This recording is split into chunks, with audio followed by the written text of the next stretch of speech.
30 ខែឧងសុភាតើប្រុងពុំងារបងរវល់ទេទី30 ខែឧងសុភាតើប្រុងពុំងារបងរវល់ទេបើរូបបងពិតជាទំនេរ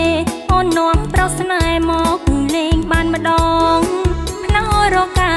វត្តស្រស់នួនល្អងរៀបចំបន់ឆ្លងចេតិយសង្គមភ្នោរកានីស្រុកចៅថាញ់ស្រស់ល្អមិនចាញ់វត្តក្រុងនោះទេភ្នោរកានីស្រុកចៅថាញ់ស្រស់ល្អមិនចាញ់វត្តក្រុងនោះទេដោយបញ្ញាចេញគិតរិះរេដឹកនាំកូនខ្មែរថៃជាតិសាសនាស្នាមព្រះហត្ថព្រះចៅអធិការវិរិយបញ្ញាហៅសើវបាង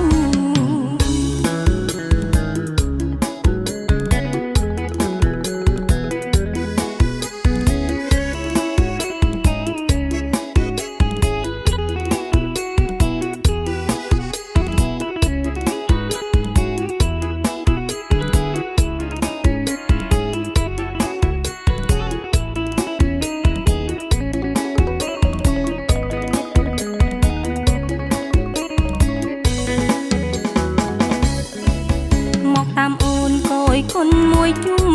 អារាមនោរុំសុខដុមរមនីមកតាមអូនគយគុណមួយជុំអារាមនោរុំសុខដុមរមនីកុដិសាលាចេតិយវិហារក្បោងក្បាច់សោភាសំជាវត្តខ្មែរ500គ្រួសារខេមរារួមថែជាង100ឆ្នាំខែមិនប្រែចិនដាំងមកមានឆ្អិនសាងមុននឹងអូនក៏សល់ជាក្បូននាំផុតទុកភ័យមកមានឆ្អិនសាងមុននឹងអូនក៏សល់ជាក្បូននាំផុតទុកភ័យធ្វើបុណ្យទានលៀងកម្មចង្រៃក៏សល់ថ្លាថ្លៃគ្មានអ្វីប្រៀបបានតទៅជួបសុខសេមខ្សានប៉ុននាំដល់ឋានសុគីនិព្វាន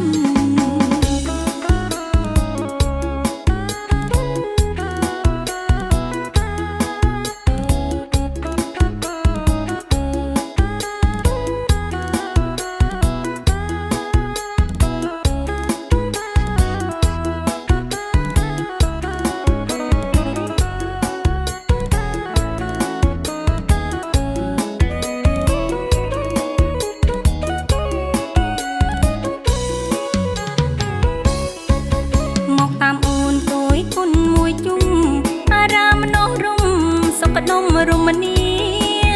មកតាមអូនគយគុណមួយជុំអារាមនោរុំសុខដុមរមនីកុដិសាលាចេតិយវិហារក្បោងក្បាច់សោភាសំជាវត្តខ្មែរ500គ្រួសារខេមរារួមថែជាង100ឆ្នាំខែមិនប្រែចិនដាំង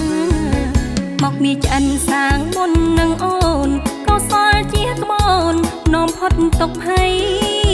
មកមានឆ្អិនសាងបុណ្យនឹងអូនក៏សល់ជាក្បូននាំផុតទុកភ័យធ្វើបុណ្យទានលៀងកម្មចង្រៃក៏សល់ថ្លាថ្លៃគ្មានអ្វីប្រៀបបានតទៅជួបសុខសេមខ្សានបុណ្យនាំដល់ឋានសុគី